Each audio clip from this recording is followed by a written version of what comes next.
मेरी शादी मेरे हस्बैंड से नहीं, मेरे ससुर से हो गई थी शायद। अस्सलाम वालेकुम माय यूट्यूब फैमिली, कैसे हैं आप सब? उम्मीद करती हूँ ठीक होंगे। मैं भी आप सबकी दुआओं के साथ में ठीक हूँ।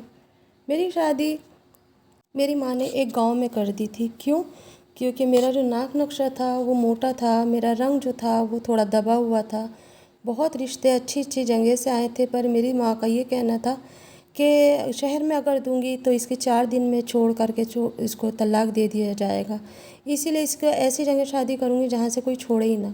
क्या उनको ये पता था कि वो लोग मुझे नहीं छोड़ेंगे? क्या उनको ये नहीं पता था कि मैं किस माहौल में पली थी? शहर में रहने वाली की शादी गांव में अगर कर दी जाए ना तो वो नहीं निभा पाती। कुछ इसी तरीके से मेरे माँ बाप ने भी मेरे साथ करा। बाप ने तो नहीं करा, लेकिन हाँ माँ ने ज़रूर करा। ये माँ किस कल की थी मेरी ये नहीं समझ में आता। वो अक्सर यही कहा करती थी कि मैं ऐसी जगह शादी करूँगी जहाँ से तू जल्दी से ना आए। उनकी वो मजाक मेरे लिए एक सज़ा बन गई। बहुत अच्छे अच्छे रिश्ते आए, लेकिन अम्मी ने किसी का भी रिश्ता नहीं कबूल करा, और वो अक्सर यही कहा, हंसी मजाक में बात करा करती थी। इसी तरीके से एक रिश्ता गांव से आया। वो गांव के जो लोग थे तो थे खाते पीते, लेकिन मुझे तो पसंद नहीं थे, लेकिन मेरी अम्मी को पसंद थे। जहाँ मेरा मोटा नाक नक्शा था, रंग मेरा दबा हुआ था, वहीं वो लड़का खूबसूरत था, दिखने भालने में अच्छा था, बहुत अच्छा लगता था। उनका घर का माहौल भी अच्छा था, लेकिन ये नहीं पता था कि अंदर उनका क्या हिसाब किताब चल रहा है। जैसे तैसे करके मेरी शादी हो गई। कम उम्र में मेरी शादी हुई। उस वक्त मेरी उम्र 16 साल थी। और गांव का माहौल आप लोगों को पता ही है कि 10 मुँह और 10 बातें बनती हैं। शहरों में तो एक दिन की शादी होती है, लेकिन गांव में महीनों की समझ लो शादी होती है। शादी के बाद में वहाँ दावतें शुरू हो गई। मुझसे खाना पकाना इतना अच्छी तरीके से नहीं आता था। जो भी आता वो यही कह के जाता कि लड़का जितना खूबसूरत है लड़की उतनी बदसूरत है। मुंह पर से ही मुझे बातें सुना करके जाते। मुझ पे हंसते वो लोग। जब मैं कुछ पहनती ओढ़ती तो उस पर भी हंसते वो लोग। कभी मेरा कोई नाम रखा जाता, कभी कुछ कहा जाता। मैं बर्दाश्त करती रही, क्योंकि मुझे उस घर में निभाव करना था। मेरी सादगी का फ़ायदा मेरे घर वालों ने उठाना शुरू कर दिया। रफ्ते रफ्ते मेरे जो ससुर थे वो मुझ पर हावी होने लगे। हर बात पे रोक टोक, हर बात के ऊपर। शुरुआत में तो मुझे ये लगा नॉर्मल रहे है, सब कुछ हो जाता है कभी कभी, बड़े हैं ये। मैं उनकी बहुत इज़्ज़त करती थी और आज भी करती हूँ। लेकिन उन्होंने एक रूटीन बना ली। शुरू में हल्के हल्के से डांटना शुरू करा, फिर उसके बाद में उन्होंने अपना रोब जताना शुरू करा। फिर उन्होंने मुझे जलील करना शुरू करा कि तेरे जिस घर की तू है ऐसे को तो हम कभी नौकरानी भी ना रखे। इस तरीके से बोलते थे वो लोग। मैंने कई बार अपने घर वालों से जा कर के कहा कि अम्मी वो मुझे इस तरीके से जलील करते हैं। अम्मी कहती थी बड़े हैं, ससुर है, कोई बात नहीं, तुम्हारा बाप तुम्हें नहीं कहता क्या? तो मैंने कहा बाप ने तो आज तक नहीं कहा। वो खाना देने के टाइम भी बोलते, कम चीज़ें ला कर देते और अच्छा खाना बनवाते। कैसे बनाऊँ? एक तो मुझसे आता नहीं था, दूसरे मेरी कम उम्र थी, तीसरे के गांव का माहौल ऐसा था कि मैं वहाँ पे एडजस्ट नहीं कर पा रही थी। बाहर झांक करके देखती तो पूरा गांव ही गांव नज़र आता, जंगल ही जंगल नज़र आता, और उससे निकलने के लिए मेरे पास कुछ भी नहीं था। अम्मी जल्दी से घर पे नहीं बुलाया करती थी, क्योंकि अम्मी का यही कहना था कि ससुराल में रहोगी तो वहाँ की मोहब्बत बढ़ेगी, यहाँ आओगी तो यहाँ की मोहब्बत रहेगी। अब मैके को भूल जाओ, ससुराल में लगी रहो। शायद पुराने ख़यालात की थी अम्मी, शायद नहीं थी अम्मी पुराने ख़यालात की, जब भी तो वही इस चीज़ को कहती थी। मुझ पर जुल्म होने शुरू हो गए। वो लोग मुझे मारने लगे। यहाँ तक कि मेरे ससुर कभी भी मेरे मुंह पे थप्पड़ मार देते, लात मार देते, कभी बाल पकड़ के मार देते। और मेरी सास भी चुपचाप देखती रहती और कहती कि इन्हें तो आदत है, इनकी तो आदत से मैं परेशान हूँ। ये आदत उनकी सिर्फ मेरे लिए थी। वो ये कहते थे कि औरत को जूती के बराबर रखना चाहिए। मेरी कम उम्र होने की वजह से मुझे नहीं पता था कि मुझे क्या सही है क्या गलत है, मैं क्यों इनके जुल्म बर्दाश्त करूँ। रफ्ते रफ्ते मुझे भी आदत हो गई।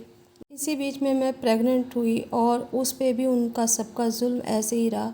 सास मेरी ताला लगा करके गांव में घूमने निकल जाया करती, जैसे अक्सर औरतें निकल जाती हैं। पीछे से 4 नंदे थी मेरे पास में, वो स्कूल चली जाया करती और अकेले मैं घर में रहती। जब 1 बजे का टाइम होता और ससुर के आने का टाइम होता, मेरी सास हाजिर हो जाती। मैं वो सब्ज़ी लिए हुए बैठी रहती कि इस सब्ज़ी को कैसे बनाऊँ, ये तो मैंने कभी बनाई नहीं है। तरह तरह की अजीब व गरीब सब्ज़ियाँ ला के मुझे दी जाती है और कहा जाता है अच्छा करके बनाना। मैंने ये सारी चीज़ें कभी बनाई नहीं थी, बस अल्लाह को हुक्म था कि मैं किसी तरीके से वो चीज़ें बना पाती, बस उल्टा सीधा मैं बनाती और वो सही बन जाती। ये भी अल्लाह का करम था। मेरे हस्बैंड से मैंने कई बार कहा कि आप मारो, लेकिन बाबूजी क्यों मारते हैं, बाबूजी को मना करो, वो मेरे पर हाथ ना उठाए। वो कहते थे वो तो हम पर भी हाथ उठाते हैं, वो घर के बड़े हैं, मुखिया है, वो जो चाहे वो कर सकते हैं। और वाकई में ये बात बाबूजी के साथ सही थी। वो मेरे ससुर जी तो थे, लेकिन साथ में एक जल्लाद आदमी भी था। वो मेरे हस्बैंड को भी मार देते, बेटियों को भी मारते, कभी मेरी सास पे भी अलझल उतारते, क्योंकि उन्हें शायद शौक़ था या पता नहीं क्या था, मैं नहीं समझ पाई आज तलक भी। आज भी मैं उनके साथ में ही हूँ, लेकिन मेरी ये नहीं समझ में आया कि आखिर उन्हें इस तरीके की आदतें कैसी थी। मेरी सास का कहना था कि वो हमेशा से ऐसे ही रहे हैं। उनके घर के अंदर औरतों को एक ग़ुलाम बना करके रखा जाता है। आज भी उस घर के अंदर यही रूल्स है कि लड़कियों की आवाज़ बाहर नहीं निकलनी चाहिए, बहुओं की आवाज़ बाहर नहीं निकलनी चाहिए। कोई भी कुछ भी कहे, कोई भी जुल्म हो, सर झुका करके हमेशा रहो। आदमी सबसे पहले खाना खाएंगे, औरतें खाना खाए ना खाए, बचे ना बचे, वो उनकी मर्ज़ी है। लेकिन सबसे पहले आदमियों के सामने जब खाना रखा जाता तो मुजरिम की तरह मैं खड़ी रहती और ये सोचती कि खाना बच जाएगा तो मैं खा लूँगी, क्योंकि मुख्तसर सी चीज़ें आती थी और उसी हिसाब से मैं बनाया करती। इतना जुल्म सहते सहते मैं थक गई कि एक दिन मैं अपनी माँ के यहाँ आई और आके मैंने कहा अब मुझसे बर्दाश्त नहीं होता। एक बेटी हो चुकी है मेरे, लेकिन घर के अंदर का जो माहौल है मैं बर्दाश्त नहीं कर पा रही। मेरा दम घुटता है। अम्मी मुझे तुम यहीं पर रख लो, मैं यहीं के झाड़ू पोछा कर लूँगी, लेकिन मुझे वहाँ मत भेजो। अम्मी ने साफ मना कर दिया और कहा कि तुम्हारी शादी करके तुम्हें उस घर का कर दिया है, अब तुम उसी घर के अंदर रहो, चाहे मरो या जियो मुझे नहीं पता। अम्मी की बात सुननी थी, बस मैंने सोच लिया कि अपने आप को मैं ख़त्म कर लूँगी। लेकिन जब मैंने अपने आप को कुछ करना चाहा तो मेरे सामने मेरी बच्ची का चेहरा आ गया। उस मासूम का क्या दोष।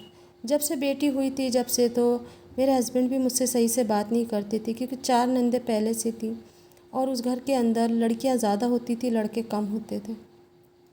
हर जगह यही रोना चीखना होता है कि बेटा चाहिए, बेटा चाहिए। अगर अपने हाथ का बस होता तो हर कोई बेटा ही पैदा करा करता। मेरी तो बच्ची मेरी जान थी, क्योंकि वो पहल की बच्ची थी मेरी। बस उसको देखकर मैं जीती रही। फिर अल्लाह का हुक्म हो गया, बहुत जल्दी जल्दी अल्लाह ने बच्चे दे दिए और मैं उनका जुल्म का शिकार होती चली गई। उस घर में औरतों की कोई सुनवाई नहीं थी, सिर्फ़ एक मुजरिम की तरह रहते थे। लेकिन बस इतना थोड़ा सा तब्दीली आ गई थी कि अब मेरे ससुर जब से मेरे बच्चे हो गए थे, हाथ उठाना तो कम कर दिया था, लेकिन बातें सुनाना और भी ज़्यादा कर दिया था। हर बात के ऊपर वो मुझे कहीं ना कहीं ऐसे ज़लील करते। मेरे बाप को गाली देते, मेरी माँ को गालियाँ देते, मेरे घर वालों को गाली देते, पर सिर्फ़ और सिर्फ सुनना था, बर्दाश्त करना था। ज़्यादा करती मैं अपने कमरे में रो लेती तो मेरी सास कहती यहाँ रोना नहीं, क्योंकि यहाँ पर अगर रोगे तो फिर तुम्हारे ससुर हाथ उठाएंगे। कहीं ना कहीं उनके दिल में रहम था, क्योंकि वो भी एक औरत थी। मैं उनसे चिपट के रोती और कहती कि अम्मी हाँ ऐसा क्यों होता है। वो कहती थी कि कुछ दिनों की बात है, बच्चे बड़े हो जाएंगे, तुम्हारी अपनी ज़िंदगी हो जाएगी। मैंने भी बर्दाश्त करा, तुम भी कर लो, क्योंकि ये इस घर की रीत है। लेकिन कुछ दिनों के बाद में है ना, वो बातें और ज़्यादा होने लगी। मैंने कई बार आवाज़ उठाने की कोशिश करी, कई बार मैंने कहा भी कि मैं इंसान हूँ, लेकिन उन्होंने मुझे बहुत मारा। यहाँ तक कि ये कह दिया कि हम 4 टुकड़े करके ऐसी जगह फेंक देंगे, पता भी नहीं चलेगा, और अपनी बेटी की दूसरी शादी कर लेंगे। क्या ये बहुओं का रखने का हिसाब होता है? कई बार मैंने इस तरीके से बोला भी कि मैं यहाँ से चली जाऊँगी, तो उन्होंने कहा कभी कहीं भी जा सकती हो। लेकिन इतने सारे बच्चों को लेकर कहाँ जाती। 4 बच्चे हो चुके थे। बड़ी बेटी के बाद बेटा हुआ था तो थोड़ी सी इज्जत हो गई थी, लेकिन उसके बाद फिर 3 बेटियां हो गई थी मेरी। अब इन्हें लेकर के कहाँ जाऊँ। 5-6 बच्चों के बाद में मेरी ज़िंदगी एक ऐसा मोड़ पे पहुंच गई थी कि जहाँ से ना तो मैं मर सकती थी ना जी सकती थी। अब रफ्ते रफ्ते बच्चे भी बड़े हो रहे थे, मेरी नंदे भी बड़ी हो रही थी, मेरा देवर भी बड़ा हो गया था। नंदे शादी कर करके अपने घर चली गई, क्योंकि वो भी जुल्म के शिकार थी। वो भी ये सोचती थी इस कैद से कब आज़ाद होंगे। देवर की भी शादी कर दी थी। अब एक और इस घर के अंदर देवरानी मेरी आ गई थी, लेकिन वो भी मुंह बंद और आंखें खुली। वो भी यही देखती थी कि यहाँ तो खड़े से खाना फेंक दिया जाता है, खड़े से लात मार दी जाती है, सर पे से पल्लू नहीं हट सकता, बाहर नहीं जा सकते, सिर्फ़ और सिर्फ घर के अंदर कैद रह सकते। माँ बाप के यहाँ जाने के लिए भी सोचना पड़ता था। और इसी तरीके से मेरी ज़िंदगी और उसकी ज़िंदगी एक दूसरे से मिलती जुलती हो गई। जुल्म कहते हैं कि सहना भी गुनाह है और करना भी गुनाह है, लेकिन हम तो आवाज़ भी नहीं उठा सकते। आज भी हम ऐसे घर के अंदर रह रहे हैं, उसी ससुर के सास के साथ रह रहे हैं जहाँ हमारी आवाज़ तो आवाज़, सांस लेना भी मुश्किल है। दुनिया आज़ाद हो चुकी है, हिंदुस्तान आज़ाद हो चुका है, लेकिन कुछ गाँवों के अंदर आज भी बहुएं आज़ाद नहीं है। ना तो हम हंस बोल सकते हैं, ना हम कहीं जा सकते हैं। सिर्फ़ और सिर्फ घर के अंदर रह के काम करना है और खाना बनाना है, हाँ जी को और हूँ जी को रहना है, बच्चे पैदा करने हैं, उनके कुटुंब ख़ानदान के वारिसों को पैदा कर कर के उन्हें देना है। क्या मेरी माँ ने एक बार भी नहीं सोचा कि मैं अपनी बेटी को ऐसे गांव में क्यों दूँ? चाहे मेरा नाक नक्शा मोटा था, रंग काला था, शहर में क्या कालों की कमी है? क्या वहाँ मेरे लिए कहीं जगह नहीं थी? पता नहीं कौन सी उन्होंने कसूमत निकाली थी जो मुझे ऐसे गांव के अंदर छोड़ दिया और ये कह दिया कि तुम्हारी किस्मत है। किस्मत बनाने वाला तो अल्लाह होता है बेशक, लेकिन माँ बाप भी कुछ ना कुछ ज़रिया बनते हैं। अगर माँ बाप के दिल के अंदर रहम होना तो वो छान बिछोड़ करते हैं, देखते हैं कि हमारी बच्ची के यहाँ गुज़र बसर हो जाएगी या नहीं हो जाएगी, और फिर उसके बाद शादी करते हैं। उस घर के अंदर सिर्फ़ और सिर्फ जानवरों की तरह रहने के लिए औरतों को रखा जाता है। बाहर नहीं देख सकते, दरवाजे में से बाहर नहीं झांक सकते। अगर कहीं पर जाना है तो पूरे पर्दे के अंदर होकर के जाना है। 20-20, 30-30 आदमियों का खाना एकदम से वे लोग ऑर्डर दे देते हैं कि बस जल्दी से बनाओ, हमारी महफ़िल सजने वाली है और सब लोग आने वाले हैं। पूरा दिन किचन के अंदर निकालते रहो। इतनी भी इजाज़त नहीं है उस घर के अंदर कि हम कभी अपने शौहर के साथ बैठ के खाना खा लें। आज तक मैंने अपने शौहर के साथ कभी खाना नहीं खाया। आज तक मैंने अपने शौहर के साथ कभी नाश्ता नहीं करा। हमेशा से मेरे लिए किचन का दरवाज़ा खुला था। अब तो मेरी देवरानी आ गई है, वो भी बेचारी यही कहती है कि भाभी हम एक कैदियों की तरह रह रहे हैं। मेरे माँ बाप ने भी यही सोच करके शादी करी थी कि बड़ा घराना है, अच्छे लोग हैं, खाते पीते लोग हैं, भले ही गाँव है तो क्या है, हमारी बच्ची राज करेगी। पर इस घर के अंदर तो आवाज़ भी नहीं निकाल सकते, क्योंकि वो मेरे ससुर का दबदबा ही इतना है, पूरे घर को कंट्रोल करके चलना और साथ साथ में लड़कों के ऊपर भी हुक्म रखना। इस एज में भी वो मेरी सास के ऊपर हाथ उठा लेते हैं, तो फिर हमारे ऊपर कब नहीं उठाएंगे। लेकिन ये ज़िंदगी से मैं आजिज़ आ चुकी हूँ। कभी कभी मन करता है कि इस दुनिया को अलविदा कह लूँ, लेकिन क्या करूँ, ये बच्चों का साथ है।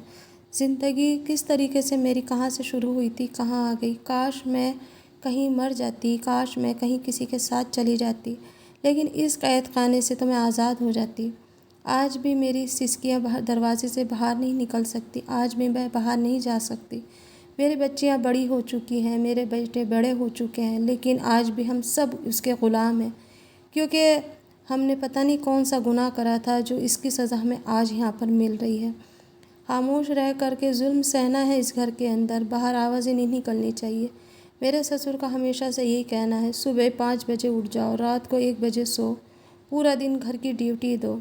उसके बाद भी अगर ज़रा सी भी कमी कहीं रह जाए ना, तो फिर मार खाओ, गालियाँ सुनो, बैठ के ज़लील हो। अक्सर उनके अंदर ये आदत होती है कि सबको बिठा करके वो क्लास लेते हैं, एक ऐसी क्लास जो जल्दी से ख़त्म नहीं होती। थर थर थर थर काँपते रहते हैं और गालियाँ सुनते रहते हैं, और अगर उनको ज़्यादा ही गुस्सा आ जाता है तो वो फिर लाते बजा देते हैं। मेरी नहीं समझ में आता मैं कब आज़ाद होंगी, कब इस घर से निकलूँगी, कब मेरी ज़िंदगी आज़ाद होगी। अक्सर मैं अपने हस्बैंड से कहती हूँ ना जब रो करके, तो वो कहते कि हमें नहीं देखती हो क्या, वो हमारे बाप हैं, जो वो फ़ैसला करते हैं ना वो सही होता है। हमने आज तक आवाज़ नहीं उठाई, तुम भी मत उठाना, और इसी तरीके से रहना जैसे तुम रहती हो। अब तो वो भी देखते देखते अपने बाप की तरह होते चले जा रहे हैं। जब दिल करता है थप्पड़ मार देते हैं, जब दिल करता है प्यार कर लेते हैं। उनके हर एक हुक्म के लिए हमेशा हाजिर खड़े रहना पड़ता है। काश मैं अपनी ज़िंदगी को ख़त्म कर